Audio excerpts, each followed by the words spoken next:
Assalamualaikum warahmatullahi wabarakatuh. Selamat malam teman-teman. Hari ini tanggal 18 Februari 2025 jam 8 malam ya. Saya akan bahas sesuai requestan, lanjutin yang kemarin. Jadi dari Mas Rick terkait dengan PGEO ya, Pertamina Geothermal Energy. Ini perusahaan yang bergerak di panas bumi untuk menghasilkan listrik ya. Kemudian presidennya Pak Yulfi Hadi. Kalau lihat dari experience dari Medco, kemudian Pak Ahmad Yani, Edwil, dan Yuriski ini dari Pertamina rata-rata. Terus ada laporan juga terkait base load ya, dengan apa nih, dibandingkan dengan energi lain ya, solar cell, kemudian angin, hidro, biomas, dan geothermal itu termasuk yang bagus untuk pembangkit listrik. Jadi termasuk yang stabil, juga termasuk bagus. 80% base load itu maksudnya sepertinya seperti konversinya gitulah ya. Jadi selama periode waktu tertentu dia itu selalu bisa memberikan support dengan baik. Yang paling kecil memang solar cell ya, karena memang mungkin energi matahari itu tidak selalu tersedia. Ketika malam kan tidak ada, kemudian ketika mendung juga kurang. Terus ini juga disampaikan bahwa di Indonesia ini adalah negara dengan ring of fire yang besar dan baru diutilisasi 10%. Di Sumatera, Kalimantan, Sulawesi, Maluku, Papua, Nusa Tenggara, Jawa, Bali itu punya sekitar 24 gigawatt potential resource, tapi baru diutilisasi itu 2,6 gigawatt. Terus ini juga dia ngasih tahu potensinya ya, proven resource yang sudah ada di PGE itu sekitar 1100 megawatt, ini bisa upset sampai 2,1 gigawatt. Jadi potensi naiknya cukup lumayan besar. Terus ini ada project-project. Kalau lihat project-projectnya juga di 2024, 2027, 2027, berarti masih berpotensi juga bertambah. Ini bicara journey ke 1,7 gigawatt. Ini seluruh Indonesia. Ada 1, 2, 3, 4, 5, 6, 7. Terus dia punya rencana juga 1 gigawatt ini di 2 sampai 3 tahun, kemudian 1,5 gigawatt sampai 2030. Mereka juga sampaikan ini terkait dengan availability factor sekitar 99%, jadi seolah-olah hidup terus ya, capacity faktornya 86%. Ini saya nggak terlalu ngerti outreach ini apa maksudnya, mungkin efisiensinya di dalam indeks efisiensi yang ada di situ ya. Kemudian production performance itu kalau dilihat 2023 dibandingkan 2024 secara year on year itu naik 0,31%. Tapi secara target ini nggak tahu saya kenapa targetnya turun begini ya. Kan tahun lalu 3586, kenapa tahun 2024 ini 3460? Bikin targetnya kenapa begitu gitu. Terus capacity instalasinya juga sudah naik 8%. Jadi ini berkembang terus nih perusahaan. Financial performance, dia bicara selling price, ini menurut saya gede banget ya. Profitnya itu gede banget. Selling price-nya 8,15 sen per kWh. Production cost-nya itu 4,22. Jadi hampir 40-50% tuh dari selling price itu sebagai profit gross. Kalau perusahaan dengan gross profit seperti ini ya 59, 50%, 56%, sebenarnya gede banget net profitnya tuh 43, 29, 43, gede banget sebenarnya. Dan mungkin memang karena barrier to entry-nya juga gede ya. Nggak semua negara atau nggak semua tempat itu punya geothermal soalnya. Dikasih harga segitu pun itu juga mungkin masih murah dibandingkan listrik yang pakai bahan bakar fosil gitu. Cuma ini year on year-nya revenue-nya turun 0,71%.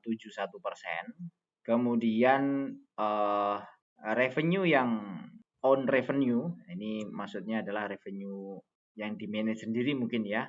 Ini naik 0,2%, tapi production allowance-nya yang turun. Nah, saya nggak tahu kenapa ada production allowance itu, tapi porsinya kecil ya. Net profitnya naik, operating profitnya turun, ya bagus ya, bagus kalau seperti ini. Dia punya profit sekitar 133 juta dolar, asetnya sekitar 2,9 juta dolar. Itu berarti sekitar berapa? 60 triliun kah?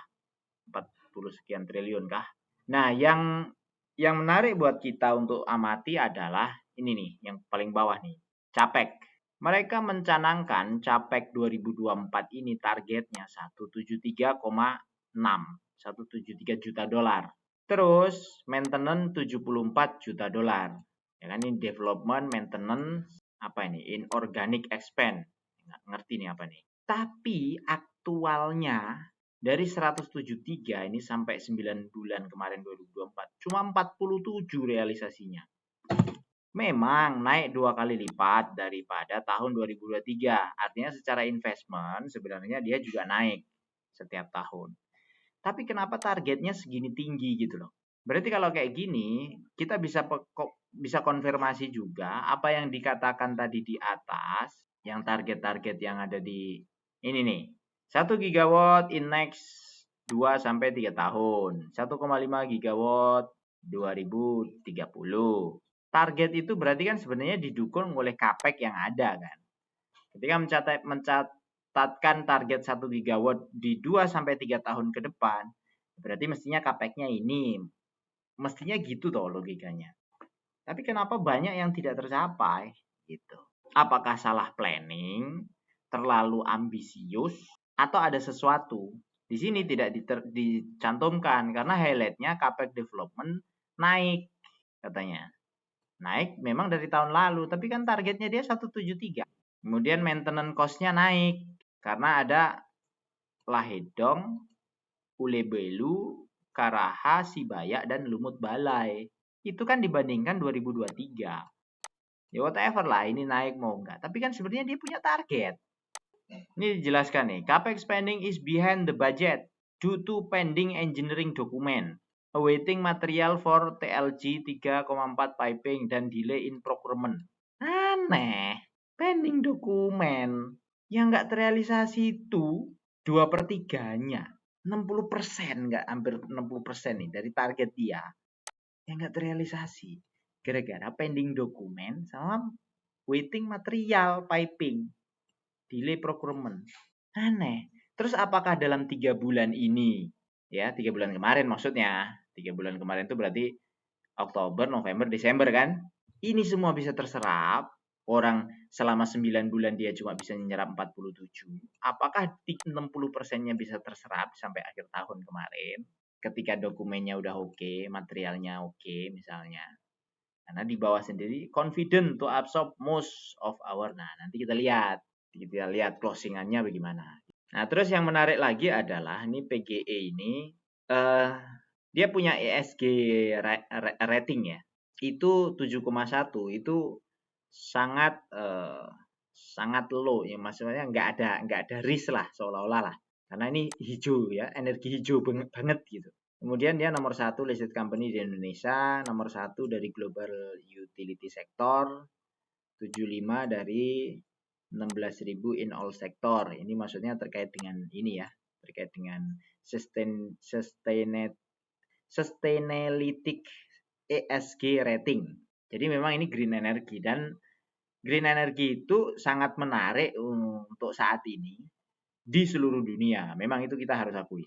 Makanya perusahaan ini itu adalah salah satu yang, kalau Indonesia mau besar sebenarnya, salah satu kendaraan yang bisa dikendarai itu salah satunya ini. Ya kenapa? Karena di Indonesia itu memang banyak, panas bumi itu banyak. Lalu kalau kita lihat dari laporan keuangan, ya tadi sudah ya, di financial review tadi sudah disampaikan sebenarnya di situ. Cuma saya paling mau bahas terkait dengan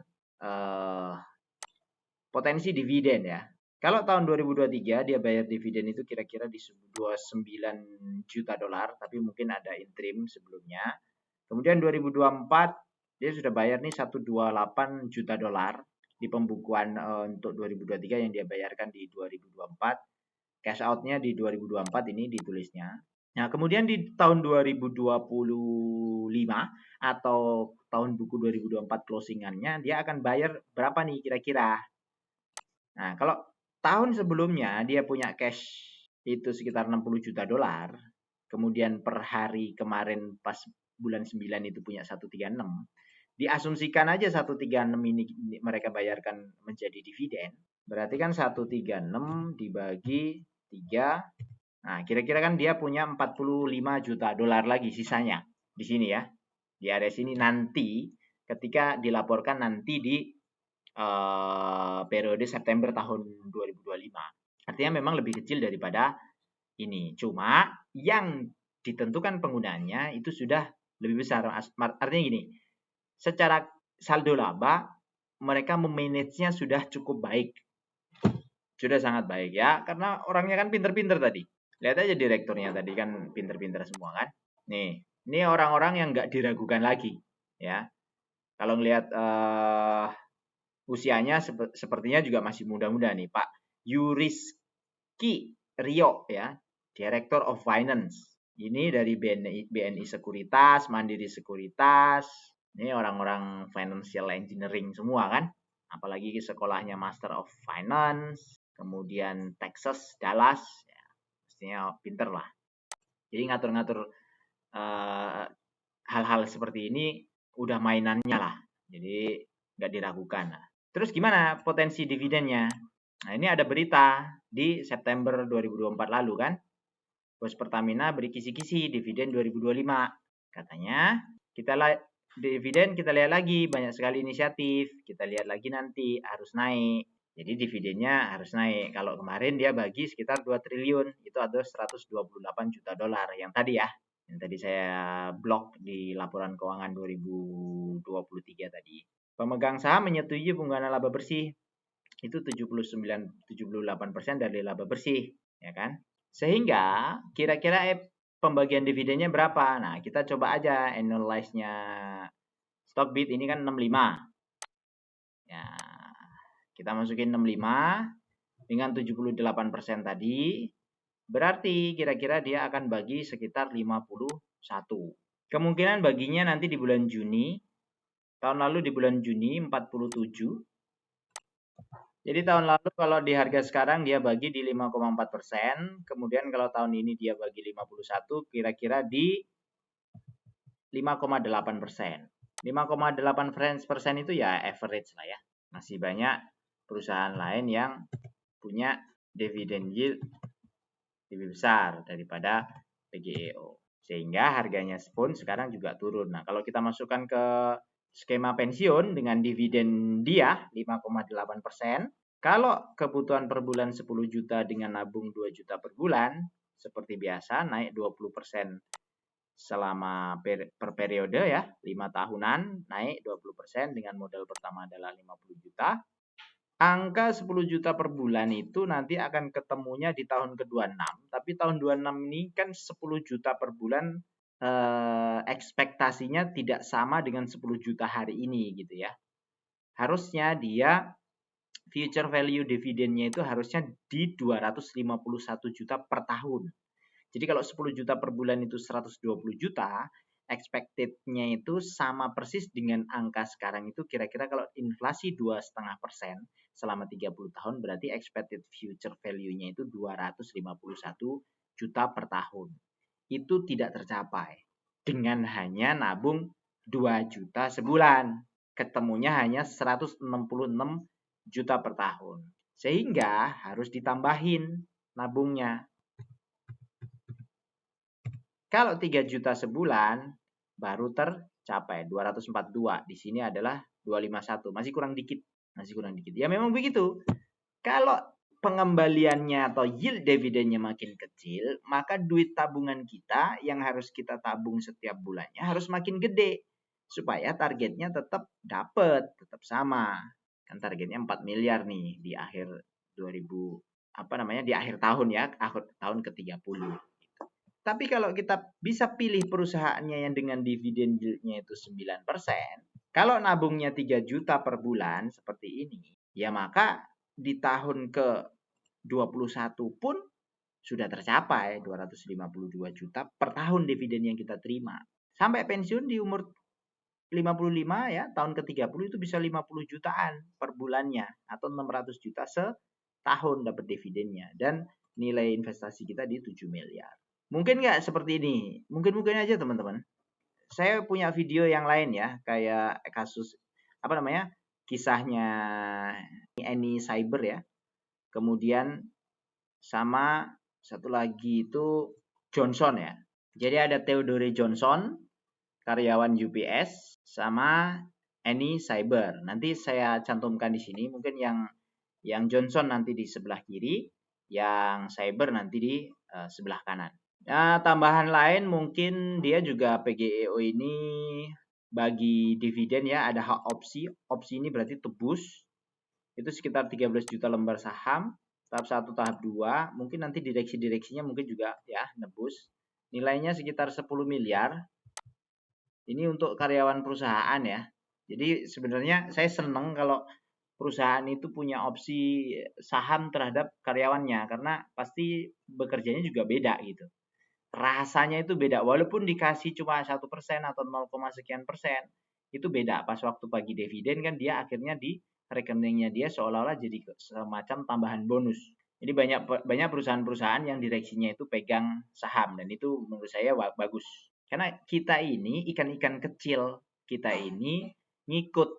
Kalau direksinya pegang saham perusahaan, pasti dia juga punya keinginan untuk bagi dividen. Lah kita ini sebagai retail di situ kan minoritas. Mayoritas pemegangnya atau mayoritas decision makernya kan mereka. Jadi kita kan ngikut mereka saja. Sehingga memilih perusahaannya pun kita juga hati-hati. Ngikut manajemen yang punya kecenderungan untuk membagikan dividen atau menghargai pemegang sahamnya. Karena satu-satunya cara menilai perusahaan bagi kita investor retail ya dari situ. Kalau kita menilainya hanya dari capital gain saja, itu penggeraknya harga saham naik dan turun itu kita nggak tahu penggeraknya itu siapa. Pasar murni kah? Atau seseorang yang menggerakkan? Atau institusi yang menggerakkan? Kita nggak tahu. Tapi kalau yang menggerakkan itu pasar murni, maka harga wajar dari sebuah saham perusahaan itu akan ditentukan oleh pasar gitu. Kayak Unilever sampai hari ini turun itu. Dari dulu saya nggak ngambil Unilever karena menurut saya Unilever itu mahal. Ya kebetulan aja sekarang dia turun terus itu karena banyak bertubi-tubi kan. Bisnisnya udah mulai stagnan. Kemudian punya kena sentimen negatif terkait Gaza dan seterusnya. Nah ini pas waktu di sini nih banyak yang beli nih. Kemungkinan naik. Tapi bagi saya mahal. Waktu itu dividennya hanya kalau nggak salah 2% per tahun. 2% apa 2,3 atau 3% gitu. Dividen-dividen yang dibagi. Dividen bagi terus dia. Tapi ya itu mahal. Selalu ada harga wajar ya teman-teman ya. Sebagus-bagusnya perusahaan selalu ada harga wajar. Emas dimanapun itu selalu ada harga wajar. Kalau harga wajarnya emas itu sekarang 1,6 juta per gram. Terus Anda ditawarin harga emas itu 1 gram sama orang itu harganya 2 juta atau 3 juta, ya ngapain dibeli gitu maksud saya. Tapi kalau dihargai emas itu harganya 1 juta, ya cek aja. Bener nggak 1 juta? Kalau bener, ya silahkan beli. All in nggak? Ya jangan. Cek dulu, tes.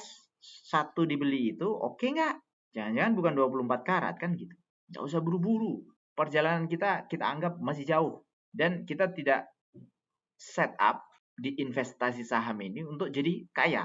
Jangan pernah mentargetkan seperti itu. Bonus saja itu kalau kita misalnya jadi kaya. Pengennya adalah financial freedom kan? Atau passive income. Pengennya kan begitu.